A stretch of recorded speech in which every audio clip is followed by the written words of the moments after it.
হযরত ঈসা আলাইহিস সালামকে কখন কিভাবে শুলে চড়ানো হয় এবং তিনি কিভাবে জীবিত অবস্থায় গুহা থেকে বের হয়ে আসেন, আচ্ছা এই ঘটনাটি বিস্তারিত মাওলানা আব্দুল আউয়াল খান সাহেব যদি বলতেন।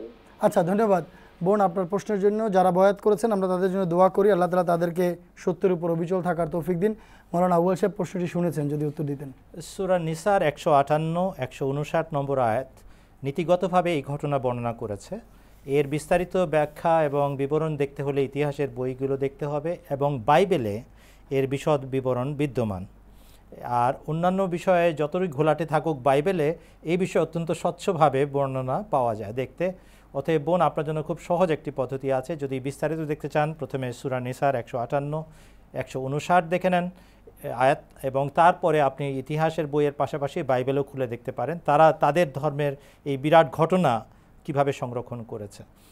আমি আপনাকে সংক্ষেপে জানিয়ে দিচ্ছি, শুক্রবার দিন আমাদের জন্য পবিত্র, কিন্তু ইহুদিদের জন্য শনিবার দিন পবিত্র দিন, এবং তাদের সাপ্তাহিক ইবাদতের জন্য সেই দিনটাকে পবিত্র ঘোষণা আল্লাহ করেছিলেন স্বয়ং। সেই পরীক্ষায় তারা পাশ করেনি এবং সে কারণে তারা অভিশপ্ত হয়েছিল। আমাদের জুমার ব্যাপারে সাবধান থাকা উচিত, কেননা তারা যে ভুলটা করেছে আমরা যেন সেই ভুল না করি। যে কথা বলছিলাম, শুক্রবার দিন যখন বেলা ডুবে যায় অর্থাৎ সূর্যাস্ত ঘটে, তখন কিন্তু ইসলামের শিক্ষা অনুযায়ী শনিবার আরম্ভ হয়ে গেছে। ইহুদি ধর্মমত অনুযায়ী পরবর্তী দিন সূর্যাস্তের সাথে সাথে আরম্ভ হয়ে যায়, অর্থাৎ রাত থেকে দিনের সূচনা হয়। যেহেতু শনিবার দিন তাদের ইবাদতের দিন এবং সাবাতের দিন, এজন্য কাউকে ক্রুশে রাখা বৈধ নয় সেই দিন। এবং বিশেষ একটা দিনের ক্ষণের সন্ধিক্ষণ ঘটেছিল, যার কারণে সেটা বিশেষ বড় ধরনের সাবাতের দিন ছিল, যার কারণে সেদিন তো আর সম্ভবই ছিল না। পিলাত যার কাছে বিচার দিয়েছিল ইহুদি মোল্লা মৌলবীরা, তারা রায় আদায় করেছিল এক প্রকার জোর করেই, চাপ সৃষ্টি করে। পিলাতের স্ত্রী স্বপ্নে দেখেছিলেন যে এই ব্যক্তি ঈসা ইবনে মারিয়াম, তিনি একেবারে নির্দোষ, নিরীহ, তার কোনো পাপ নেই। তিনি একটি চিরকুটে লিখে বিচার কার্য পরিচালনার সময় তার স্বামী পিলাতকে সংবাদ দিয়েছিলেন যে দেখো, এই ব্যক্তির প্রতি অবিচার যেন করা না হয়, কেননা এই ব্যক্তির বিষয়ে স্বপ্ন দেখে আমি রাতে অনেক কষ্ট পেয়েছি, আমি একে স্বপ্নে দেখেছি এবং আমার আত্মা ভীষণ দুঃখিত। এই ধরনের শব্দ আছে, আমি কষ্ট পেয়েছি, অর্থাৎ আমাকে বোঝানো হয়েছে যে তার বিরুদ্ধে অন্যায় করা হচ্ছে। এই সাবধানবাণী পাওয়ার পর এবং নিজের বিচারের ক্ষমতা প্রয়োগ করে পিলাত জানতেন ঈসা ইবনে মারিয়াম আলাইহিস সালাম নির্দোষ।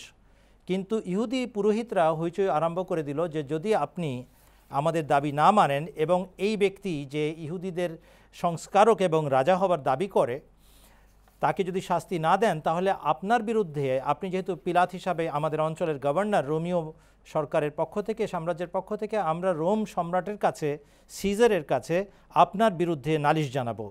এই ভয়ে ভীত হয়ে তিনি নিজের হাত ধুলেন আর বললেন যে এই অন্যায়ের মধ্যে আমি জড়িত নই, তোমরা এই অন্যায় আমাকে দিয়ে করাচ্ছ। কিন্তু সাথেই ওনাকে ক্রুশে দেওয়ার সিদ্ধান্ত দিলেন, কিন্তু বেলা পড়ে যাওয়ার পর, অর্থাৎ বেলা ৩টার দিকে তাকে ক্রুশে চড়ানোর ব্যবস্থা করা হলো। একই সাথে তিনি এমন কিছু ব্যবস্থা করলেন যেন সবচেয়ে সংক্ষিপ্ত সময়ে তিনি ক্রুশে চড়েন। সেই মতে ক্রুশে যখন তাকে চড়ানো হলো, গিলগিত নামক স্থানে, তার পাশে দুই পাশে দুই চোরও সেদিনই ক্রুশে চড়েছে, তখন কিছুক্ষণের মধ্যে অন্ধকার ছেয়ে গেল, ভূমিকম্প দেখা দিল, ধূলিঝড় হলো। হজরত ঈসা আলাইহিস সালাম আগেই ভবিষ্যৎবাণী করে রেখেছিলেন, তোমরা দেখবে যদি তোমরা আমার বিরুদ্ধে অন্যায় অত্যাচার করো, তাহলে আল্লাহ তাআলা তোমাদের সাথে কি আচরণ করেন। তাদের মনে ছিল এই ঘটনা। যখন তারা দেখলো যে চারিদিক অন্ধকার হয়ে যাচ্ছে, ঝড় আসছে, কালো হয়ে আসছে, ভূমিকম্প দেখা দিচ্ছে, এই সমস্ত অবস্থা সৃষ্টি হয়েছে একই সময় কয়েক ঘন্টার ব্যবধানে, তখন তারা তাড়াহুড়া করে তার অজ্ঞান দেহটাকে, তিনি অজ্ঞান হয়ে গেছিলেন। ক্রুশে খুব কষ্ট হয় যখন পেরেক মারা হয় হাতের দুই তালুতে আর পায়ের দুই পাতা এক করে দিয়ে একটা বড় পেরেকে দিয়ে তাকে পাটা ঝুলানো হয় এবং দেহটার ভর পরে দুইটা পেরেকের পরে, খুব কষ্ট হয়। সেই কষ্টে হজরত ঈসা আলাইহিস সালাম অজ্ঞান হয়ে গেছিলেন। আর 3 ঘন্টা, বড় জোর 3.5 ঘন্টার মতো সময় হবে যার মধ্যে তাকে নামিয়ে আনা হয়, কেননা সন্ধ্যা ঘনিয়ে এসেছিল, অন্ধকার হয়ে গেছিল। খুব সাবধান ছিল ইহুদিরা, কেননা যদি একবার সাবাত আরম্ভ হয়ে যায় মাগরিবের সাথে সাথে, তাহলে আমরা শরীয়তের লঙ্ঘন করলাম, কেননা সাবাত দিনে কোনো ব্যক্তিকে ক্রুশে ঝুলিয়ে রাখা যায় না। ক্রুশে ঝুলানোর কারণ ছিল যেন সে অভিশপ্ত প্রমাণিত হয়, কিন্তু ক্রুশে মারা যাওয়াটা অভিশপ্ত হওয়ার জন্য শর্ত। কিন্তু আল্লাহ তাআলা বলেছেন যে আমি তাকে ক্রুশ থেকে লানতি অবস্থায় নামাইনি, তাকে রক্ষা করেছি। এবং সেই মাগরিবের আগে আগে তাকে নামিয়ে তাদের বিস্তৃত গুহার ভিতরে, যেটা কবরের কাজ করত, গুহার মুখের পাথর সরিয়ে তাকে সেখানে রাখা হয়। এবং আর জোসেফ অফ অ্যারামাথিয়া এবং নিকোডিমাস, এই দুইজন শিষ্য যারা চিকিৎসকও ছিলেন, নিকোডিমাস চিকিৎসক ছিলেন, তারা তার দেহটা গ্রহণ করেন এবং সেই গুহার মধ্যে রাখেন। দেহটা নামানোর আগে একটা সেনাবাহিনীর সদস্য, অর্থাৎ ইহুদি রোমীয় সেনা, তার ওখানে বর্ষা দিয়ে আঘাত করে বুকের ভিতরে, যার কারণে পানি এবং রক্ত ফিনকি দিয়ে ছুটে। এটা জীবিত দেহের প্রমাণ বহন করে। এবং সেই সময় আহত অবস্থায় তাকে নামানো হয় এবং হ্যান্ডওভার করে দেওয়া হয় লাশ মনে করে কাদের কাছে?